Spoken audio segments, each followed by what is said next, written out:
வணக்கம். விரிந்த பார்வையின் இன்றைய காலை நேர செய்தி சுருக்கம் வாசிப்பவர் சூர்யா தேவி. காங்கிரஸ் கட்சி தனியாக 150 இடங்களை வெல்லாமல் ஆட்சி மாற்றம் நடக்காது என திமுக நிர்வாகி SKP கருணா தெரிவித்துள்ளார். மேலும் நாடு முழுவதும் லோக்சபா தேர்தல் முடிவடைந்துள்ள நிலையில் நாளைய மறுதினம் வாக்கு எண்ணிக்கை நடக்க உள்ளது. இந்நிலையில் நேற்றைய முன்தினம் மாலை முதல் எக்ஸிட் போல் முடிவுகள் வெளியிடப்பட்டன. அவற்றில் பெரும்பான்மையான தேர்தலுக்கு பிந்தைய கருத்து கணிப்புகள் மீண்டும் பாஜக அதிக சீட்களை வென்று ஆட்சிக்கு வரும் என்றே கணித்துள்ளன. தமிழகத்தை பொறுத்தவரையில் இந்தியா கூட்டணியே 36 இடங்களில் வெற்றி பெறும் என்றும் கருத்து கணிப்பில் தெரியவந்துள்ளது. இருப்பினும் கோவை தொகுதியில் யார் வெற்றி பெறுவார்கள் என்று அரசியல் கட்சிகளிடையே போட்டாபோட்டி நிலவிய நிலையில் பாஜக வேட்பாளர் அண்ணாமலை தோல்வி அடைவார் என்றும் கருத்து கணிப்புகள் வெளியாகியுள்ளன.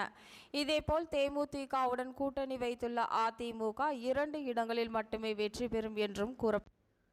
நடிகர் கருணா சென்னையிலிருந்து திருச்சி செல்ல சென்னை விமான நிலையத்திற்கு சென்றிருந்த போது அவரிடம் இருந்த கைப்பையை விமான நிலைய பாதுகாப்பு அதிகாரிகள் சோதனை நடத்தினர்.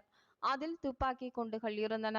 இதனால் அதிர்ச்சியடைந்த பாதுகாப்பு வீரர்கள் அவரிடமிருந்து 40 துப்பாக்கி குண்டுகளை உடனடியாக பறிமுதல் செய்தனர்.